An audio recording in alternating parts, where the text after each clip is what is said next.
دریافت ڈیجیٹل کے تحت آج عذرا عباس کی نثری نظم نیند کی مسافتوں کے حوالے سے ان کا ایک مضمون جس کا عنوان ہے میں اور نیند کی مسافتیں سماعت فرمائیے۔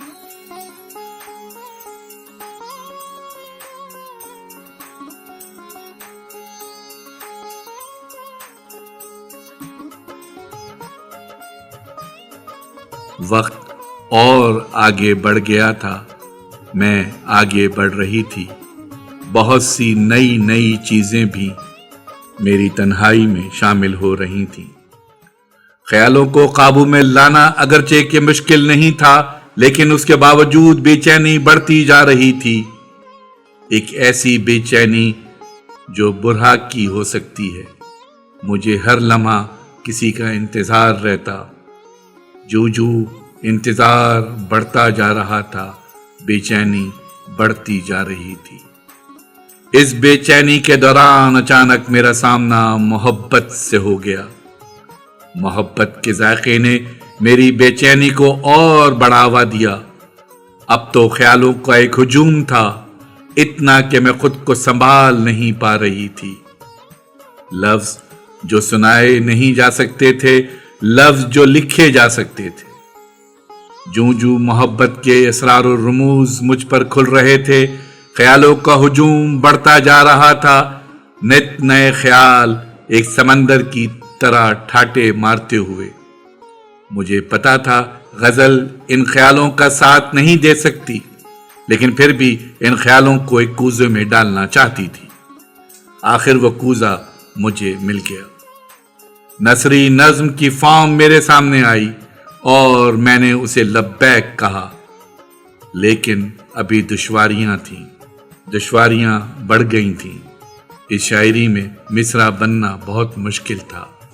جب تک لفظوں میں ردم نہ ہو، ایک مصرع 7 لفظوں پر مشتمل ہے تو 7 لفظوں کا ایک ہی ردم ہو، ورنہ آہنگ ٹوٹ جائے گا۔ کہاں سے لاتی ایک ساتھ اس طرح ان خیالوں کو جوڑنے کی طاقت؟ پھر ایک دن اس بے چینی سے بچنے کے لیے گھر کی چھت پر ٹہلنے کے لیے جا رہی تھی۔ ابا تخت پر بیٹھے تھے، قرآن ان کے سامنے تھا۔ میں نے گزرتے ہوئے ابا کی طرف دیکھا اور وہیں رک گئی، ان کے گھٹنے سے جڑ کر رونے لگی۔ کیا ہوا؟ میں جو لکھنا چاہ رہی ہوں وہ لکھ نہیں پا رہی ہوں، میں نے روتے ہوئے کہا۔ اچھا جاؤ، صبح کی نماز کے بعد 365 بار سورہ قدر پڑھو۔ اتنا کہہ کر وہ پھر قرآن پڑھنے لگے۔ میں چھت پر چلی گئی اور ابا کے لفظوں پر غور کرنے لگی۔ دوسرے دن میں نے وہی کیا، ابا کے ساتھ فجر کی نماز سے پہلے اٹھی اور 365 بار سورہ قدر پڑھ ڈالی۔ 3-4 دن ہی گزرے تھے، اس سے پہر میں اپنی بڑی بہن کے ساتھ باہر کھلنے والی کھڑکی میں کھڑی تھی۔ بہت حبس تھا، ہوا نام کو بھی نہیں تھی۔ مجھے بہن کے ساتھ کھڑے ابھی تھوڑی دیر ہی ہوئی تھی کہ مجھے محسوس ہوا ہوا کی ہلکی سی لہر میری ناک کو چھو کر گزری ہے۔ میں نے زور سے سانس لی۔ ہوا تازی تھی، بہت تازی، بہت عجیب، بہت نئی۔ میں نے پھر زور سے سانس لی اور بہن سے کہا، کیسی اچھی ہوا ہے، کہاں پاگل ہو گئی ہو؟ حبس پڑا ہے۔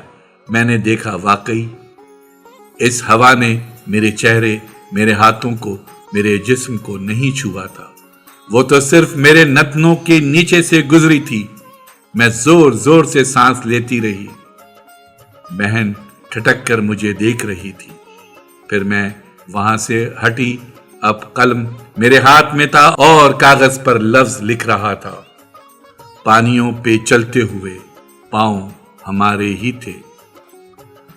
میں لکھ رہی تھی اور لفظوں کے ردم سے آشنا ہو رہی تھی۔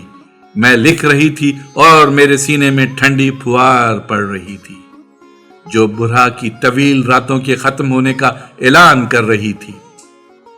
اب یہ نظم میری ہمجولی تھی، جو روز چپکے سے آ جاتی تھی اور مجھے بتاتی تھی آنے والی زندگی کیسے ہوگی۔ وہ کبھی کبھی مجھے ڈرا دیتی تھی، لیکن وہ مجھے تیار بھی کر رہی تھی آنے والے دنوں کے لیے، جن کا مجھے کوئی پتہ نہیں تھا، جن سے مجھے گزرنا تھا۔ اس نظم کے تمام ٹکڑے ہوا کی اس لہر نے میرے حوالے کیے تھے۔ یہ نظم اس وقت بھی میرے سرہانے کھڑی تھی جب میں لیبر روم میں اپنے پہلے بچے کو جنم دے رہی تھی، اور اس وقت بھی جب میں بے گھری کے اندیشے میں گھری تھی، اور جب میں کشمکش روزگار سے لڑتی ہوئی گرفتار کی گئی تھی اور مجھ پر خودکشی کا الزام لگایا گیا تھا۔ یہ نظم وہاں بھی تھی جہاں میں اپنی محبت کو ضائع ہوتے دیکھ رہی تھی۔ 3 سالوں پہ محیط یہ نظم مجھے شاعری کے اسرار و رموز سکھا رہی تھی، اور میں جس کٹھن راستے پہ چل نکلی تھی اس پر چلنے کا حوصلہ مجھے صرف اس نظم نے ہی دیا تھا۔ یہ نظم آج بھی میری ہمجولی ہے، یہ چپ چاپ ٹکر ٹکر مجھے تکتی ہے جب میں وہی دن گزار رہی ہوتی ہوں جن کے بارے میں اس نے مجھے بتایا تھا۔